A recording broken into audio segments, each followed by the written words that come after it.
review of Joe Hill's The Fireman. I've been a fan of Joe Hill for a number of years now. If you want to check out some of my other reviews of his other books, you can look in the book review section. I have a playlist. Yeah.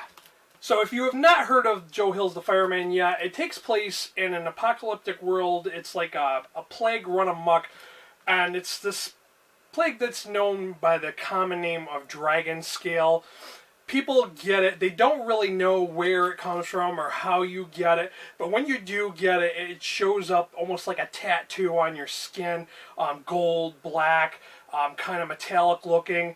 And the thing about this is if they get really stressed out, they can burst into flames. They might start smoking a little bit. They could be sparking. But there are these other people who kind of live in harmony with the dragon scale, and they're a part of a group called the Bright, or they call it the Bright. They're being in the Bright when they're in harmony with the dragon scale. One of the characters you're first introduced to is Nurse Harper, and I do have to admit, I thought she was really kind of annoying. She's really meek and kind of mousy in the beginning of the story. And I'm not even going to refer to her by a last name, because the last name she starts out with in the beginning of the book later gets removed and changed by the middle of the book.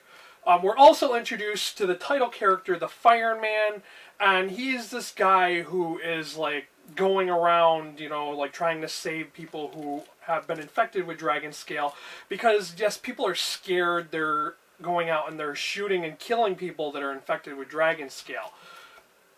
So this brings on another point about the book. I'm going to try to talk about this without going into any spoilers, but can you imagine living in a plague-ridden world? Like, how would you know, people will do anything to survive, and people will just go crazy. There's not really food and water everywhere to be had, because there's like whole sections of the country or whole sections of the world that have been blighted. They've just been like set on fire from people bursting into flames. So it's really a bleak world, and there isn't too much going on. So everybody's trying to reach out and have hope in something, and hope that there is a cure, or hope that there is a better place to live where they don't have to live in fear of their lives and being like murdered by people because they have a sickness. And this was very much a roller coaster of a read. There were very slow parts. Then there were really great scenes where I was like, oh my god, this is so good. So it was kind of up and down the whole way. I do think that Joe Hill could have saved a lot of time and effort and not made it so long. It's 747 pages of text, and a lot of it was kind of unnecessary, I think. But that's just my opinion. There were like a lot of little backstories and just, you know, extra details. This was going to be a 5-star review, because everybody on Goodreads seems to be rating this 5 out of 5 stars, but nobody's saying why they think it's that great. I knew right away, about halfway to 3/4 through the book, I knew it was going to be a 4 out of 5 star book.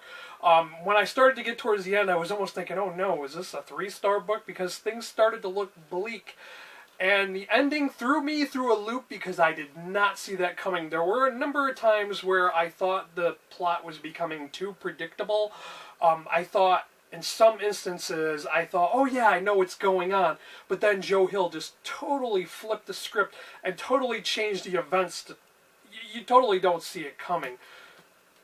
And that was another reason why I thought this was a highly enjoyable book. I'm going to say that this is not for everyone. Probably, even if you are a fan of Joe Hill, I don't think that everyone is going to really enjoy this book. If you are a fan of apocalypse-type future books, you might really enjoy this. Or if you're a fan of, like, you know, plague fiction, stuff like that, you might really enjoy this. So that's my review. I gave this a 4 out of 5 star on Goodreads. It's worth checking out. Although I will admit, if I didn't have a deadline to return this to the library by, I probably would have read it a lot slower, because it's quite a hefty read. But that is my review of The Fireman. Thanks for watching. Until next time, later guys.